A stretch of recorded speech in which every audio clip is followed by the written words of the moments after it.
Karnataka lady Singam Annapurna పేరు దేశవ్యాప్తంగా మారుమోగుతుంది. ఓ రేపిస్టును తన తుపాకీతో కాల్చేసి దేశంలో ఉన్న క్రూర మృగాలకు ఓ సందేశం పంపించారు. ఇకపై ఇలాంటి ఘటనలు చేస్తే ఇదే గతి పడుతుందంటూ వార్నింగ్ ఇచ్చారు. ఆడబిడ్డల జోలికి వస్తే తాట తీస్తానంటూ హెచ్చరికలు పంపించారు. అసలు ఆ రేపిస్టును ఎందుకు కాల్చాల్సి వచ్చింది? అసలేం జరిగింది?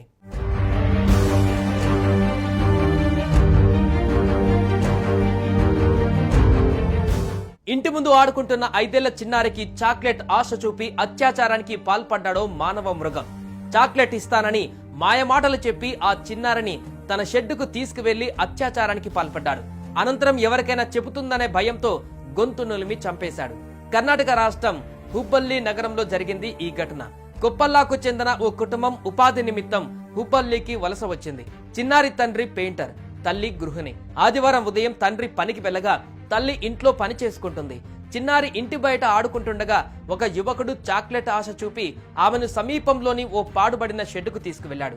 అక్కడ అత్యాచారానికి పాల్పడి కిరాతకంగా హత్య చేశాడు.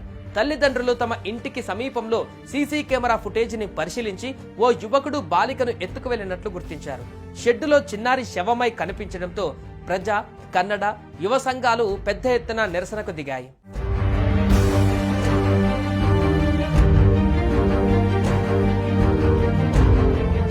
స్థానిక సీసీ ఫుటేజ్ ఆధారంగా బీహార్ రాజధాని పాట్నాకు చెందిన నితీష్ కుమార్ గా పోలీసులు గుర్తించారు. అనంతరం అతడి కోసం పోలీసులు గాలింపు చర్యలు చేపట్టారు. ఈ క్రమంలో అతడిని పట్టుకునేందుకు వారు ప్రయత్నించారు. అందులో భాగంగా అతన్ని చుట్టుముట్టారు. లొంగిపోవాలని అతడిని పోలీసులు సూచించారు. అతడు పారిపోతుండగా సబ్ ఇన్స్పెక్టర్ అన్నపూర్ణతో సహా పోలీసులు అతన్ని వెంబడించారు. ఈ క్రమంలో అతడు పోలీసుల పైన రాళ్లు రువ్వడం ప్రారంభించాడు. అయితే అతన్ని లొంగిపోవాలని అన్నపూర్ణ పెద్దగా కేకలు వేసినా అతడు పట్టించుకోకుండా పోలీసులపైనే దాడికి దిగాడు. దీంతో సబ్ ఇన్స్పెక్టర్ అన్నపూర్ణ 2 రౌండ్లు కాల్పులు జరపడంతో నిందితుడు నితీష్ కుమార్ అక్కడికక్కడే మరణించాడు.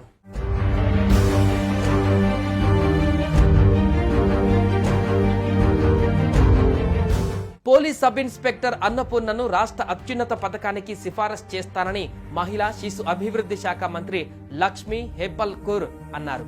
పిఎస్ఐ అన్నపూర్ణ చేసిన పనిని తాను అభినందిస్తున్నానని అన్నారు.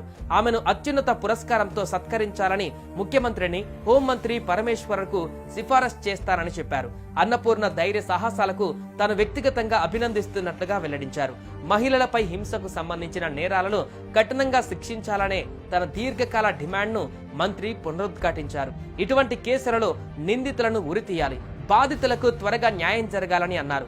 అన్నపూర్ణ చేసిన చర్య రాష్ట్రంలోని ఇతర అధికారులకు ఒక ఉదాహరణగా ఉండాలని అన్నారు.